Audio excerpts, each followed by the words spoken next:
The last few weeks as we move our way into the middle of August, I've noticed that we've lost a lot more games than usual, and I kind of have a feeling as to why.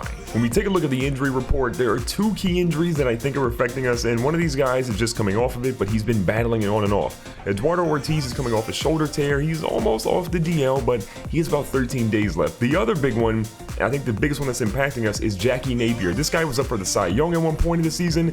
He was 8-2.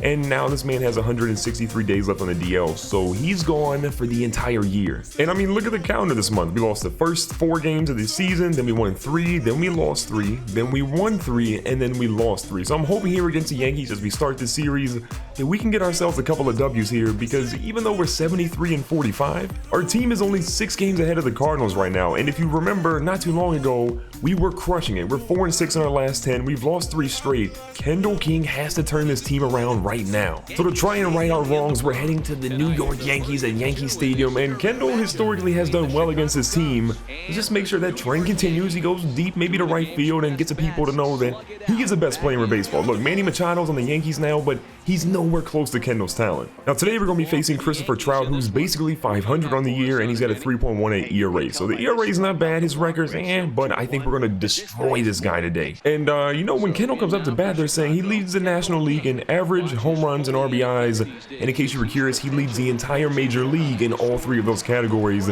Let's make sure he can continue to improve all of those today. And the fact that he's still batting above 400 when we've simmed this many games, it's a testament to how good this guy is. Now, a guy on second base with 1 out.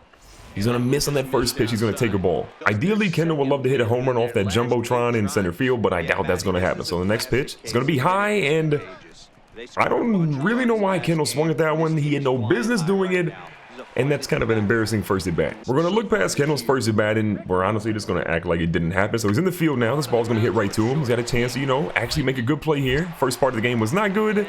Getting a play in the out or there in the infield is much, much better. Now upcoming here is Meyers, who's batting under 300, but he's having a pretty solid season. Second in the American League in RBIs. And this dude is a 90 overall. They have him at a 90. They have Manny Machado at a 92. But right now, we're just trying to make sure we get the 3rd out of this inning. So Meyers is going to hit one to us. An easy grounder, just like the first one that Kendall fielded. He's going to take his time, get it over to first. It's a 1-hopper. He kind of got bailed out, but he still got the out. Back up to bat after a horrible first at bat. The average dropped to 409. I mean, Kendall was trying to be the first player to bat above 400 since, I don't know who, Ted Williams maybe was the last one. So 4-0 lead right here in the top of the 3rd inning. Nobody on and nobody out for the Sultan of SWAT. The first pitch is going to be nasty. It's a breaking ball that drops into the dirt. I mean, I don't know how many times I can kind of tell you guys, pitchers are afraid to throw the ball to Kendall, especially early in the count. Now he fouls a nice fastball off there deep behind him. Kendall still has the advantage with a 2-1 count. Next pitch, right across the middle. Oh my God, Kendall got a hold of it. It's deep, it's back, and you don't need binoculars to see that one. It's gone deep in the left center field. The Sultan of SWAT. Okay, that first at bat we saw. Hot garbage, trash, whatever you want to call it. We know it was horrible. The second at bat, though, the young fella went deep. Now, that solo home run makes him feel much better about how this game is going. Again, that first at bat, trash. The second at bat, significantly better. So a 5-0 lead now, thanks to Kendall's solo home run. This time he has a guy on base, though, so we're going to look to go for a power swing. Now, the first pitch, again, they're afraid to throw this man a strike at the start of the count. So he's sitting here with a 1-0 count. A guy with not really the best speed on first base. And again, 2 outs here in the 4th. This one's going to be inside. Kendall gets a hold of it. That is a power swing. This is going back to similar territory. Kendall's going to keep it moving. It's going deep, and that one is going too. Back-to-back home runs in his next 2 at-bats. This dude is literally on fire. You cannot tell me he's the best player ever. Like Babe Ruth, Barry Bonds, Hank Aaron, it doesn't matter. No one is better. Maybe Shohei Ohtani, but we've got years to determine that. This dude is on fire. As we move on to the bottom of the 6th inning, again, our lead is feeling pretty comfortable thanks to Kendall going for a 2-run shot. Now, Meyers is up.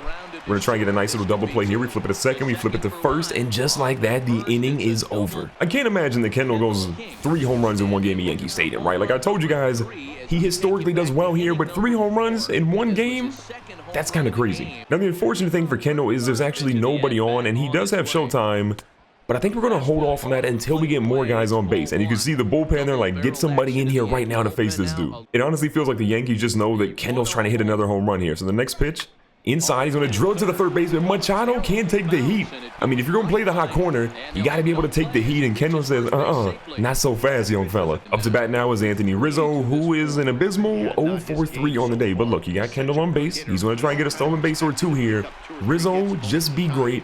Get yourself a nice little single. Or actually, don't swing on this one because we got a 3-1 count, and you know Kendall's going to try to steal here. So he's going to go to second base. And they're going to walk Anthony Rizzo to get his guys on first and second. Up next is Woody Francis, a 2-for-3, doing much better than Rizzo so far in today's game, but let's see if he can actually get a base hit here. So again, there's literally nobody out, and we have two guys on. Kendall's ready to try to steal third here. Easy base here, easy base here. No chance they actually get to him. It's going to be a hit, it looks like.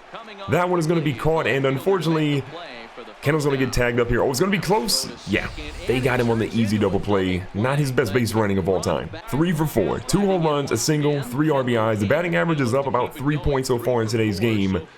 And he saved his showtime for his final at bat, and nobody's on. So with a 4-run lead now, Kendall's ready for it, and again, he takes the first pitch as a ball. I think the thing that I'm most surprised about is that this pitcher is actually still in the game. I mean, they had 2 guys in the bullpen ready to take him out, but since Kendall's home run, he really hasn't given up much. With a 2-0 count now, Kendall again ready to try to drive one. This one's going to be high. It's going to be at the corner of the strike zone, and he fouls it off, wasting his showtime. The 3-1 count. Kendall's in the driver's seat, even though he fouled off that previous pitch, and he's going to take the walk. I mean, look, this dude's turning into Barry Bonds. Pitchers do not want to throw him a strike, because when they do, when he makes contact, it's probably going to leave the ballpark. Anthony Rizzo comes back up, and again, the last time we saw him, he went for a walk. So 0 for 3 in the day, because that walk doesn't count as an at-bat.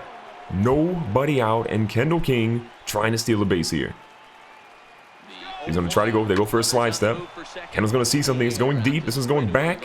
This one's going to be caught. So rather than getting, tagged up like he did last time, he's exercising a little cautiousness here, and he's going to end up being safe. The manager wants Kendall to steal a base, but I feel like there's an opportunity for this not to even be close. Now he's going to try to go here. They're going to throw it. It's going to be late, and Kendall does get the stolen base. So a 3-2 count now for Woody Francis. But if you're Kendall, you kind of want to try to go steal third base too. So he's waiting for the pitcher. Easy base here. This ball's going to be hit, however. This ball's going to be deep. Oh, it's going to actually drop. Kendall could have went home. Kendall's actually going to go home. They throw to the shortstop. They made a mistake, and Kendall says, don't mind me. I'm going to go ahead and take home here. 8-3 lead. We should be able to cruise with a W here. And just like that, the Cubs are going to walk out of here with a nice big W. Kendall had a blunder in the base pass, and his first at-bat was horrible, but you know what? I feel like he made up for it in this squad. They're going to walk out of here with a nice clean W and hopefully the beginning of a winning streak. After Kendall's incredible game against the Yankees in the previous one that you guys saw, we now ended up winning that entire series, winning 3 games in a row, and we're facing the Cardinals, who now are 8 games back. And after this, hopefully they'll be 11 games back. Now, before we jump ahead of ourselves in this series, we're facing Michael Wacha, 9-5 on the year, 2.65 ERA, a fantastic pitcher, but today, this rain is not going to be beneficial to him. And why won't that rain be beneficial? Because lightning in a bottle, or in a baseball bat, is right there in front of him. Kendall King is ready to go, and I got a feeling we're seeing a home run or 2 today. Now, this game is being broadcasted on the MLB Network, and with 2 outs in the top of the first inning, again, Kendall, of course, nobody on, and this dude's hitting one deep. This one's going back, and it's the same place we saw the previous games. Go ahead and stop on first base and let him know. Another deep shot for Kendall. How many times can you throw a first pitch strike to this guy and not expect him to knock it out of the ballpark? This is why every pitcher in the major leagues throws this dude a ball as the first one, because they know if you throw a strike, you throw it down the middle of the plate, he's crushing it. Despite Kendall's home run though, as you saw, no one was on base for him. We're down 3-1 in the bottom of the 3rd inning. This ball's going to be hit to Kendall. Oh, pretty easy, but the young fella can't really get to it, so that's going to be unfortunate. We skip ahead to the bottom of the 3rd inning, and we're actually down 4-1, but there are 2 outs, so hopefully Kendall can close out this inning. This ball's going to be smacked over here to Kendall. He's got an opportunity. Not going to get the guy at second because, again, that's a little risky. We go to first. Just in the nick of time, he gets it, and the inning is over. The solo home run. He went solo dolo in the first, and everybody in the audience seemed to enjoy it, except for people that are Cardinals fans, and we're playing in the Cardinals Stadium, so maybe like 10,000 people actually enjoyed it. But here we go.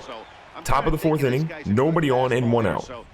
This ball's low, and for some reason, Kendall swings. That swing just shows that, even Kendall, the Sultan of SWAT, he's a little bit human. So the next pitch, right down the middle, he's a little early on that one, and we're going to see it foul to be an 0-2 count. Despite being down 0-2 early, Kendall has battled back to be 2-2. Now the next pitch, right there where Kendall wanted it, but it's going to be a little lower than he expected. They're going to throw him out at first base pretty easily, and that's going to end this inning. This game has been kind of weird for Kendall. The solo home run to start, kind of a bad little dribbler to the shortstop after that, but we're going to blame it on the rain for now, and Kendall was just looking to have some teammates on base. But the Cardinals have extended the lead, so we're top of the 6th inning. We're down 5 runs. So the next pitch is going to be here to Kendall. That's going to be a curveball inside that we'll lay off of. Now, we're not out of this game completely, but we need runs sooner rather than later, and Kendall has to kind of jumpstart that. So he's waiting for something. Again, another ball here. It might be a little bit early to use Showtime, but I still think it's the right move here. So if we can drive one, especially get a run in, it'll be worth it. Now again, 3-0 count to Kendall with Rizzo on deck. Most people say don't swing on a 3-0 count, but Kendall, he's swinging, so he's waiting for it. It's right there. He's going to get a hold of it. This is a power swing. It's going deep. The center fielder's running back. He's going to run out of room. This one is going to be deep and gone. Kendall needed to do something for his team there, and he has cut the lead to only 3 runs. His 2nd home run of the day. This time it wasn't solo. He actually had a guy on base, and Michael Walker's like, really? That dude just hit 2 home runs off of me? You betcha. And we're seeing Lonnie Chisenhall come up with a triple and 2 singles. I mean, basically, he's a double and a home run away from the cycle, but I doubt that's going to happen this late in the game. But they only are up 6-4 now. We got another run to cut the lead to 2 runs now. Now Chisenhall's going to smack one really quickly to Kendall. We're going for the double play. We're going to see a nice little turn there and a beautiful throw to first base. That's going to end the inning, and hopefully we can generate some more runs in the next inning. 2 for 3. 2 home runs. How crazy is it that the only base hits Kendall has today are literally home runs? Like, that's just kind of wild to think about. Now, here in the top of the 8th, again, you're down 2. There's nobody on. He's got to at least get himself on base. So the first pitch is a beautiful slider that he checked on. I think the umpire is blind because that's 100% a strike, but he called it a ball. And the next pitch with a 1-0 count, it's going to be high in the zone. Kendall hits a dribbler up. The shortstop's going to grab that one. He throws it to first. He's about a 1.5 away from being on base, but that's not what Kendall needed, and you can see he's upset with himself. And just like that, the Cardinals are going to walk out of here with a W. Michael Wacha battled against Kendall, and for the most part, I feel like Kendall got the best of him, but the Cubs just did not have enough runs to get a win against a big rival. So now the Cardinals are only 7 games back. The rest of the season is going to be interesting, but I think the Cubs still have enough to win this division.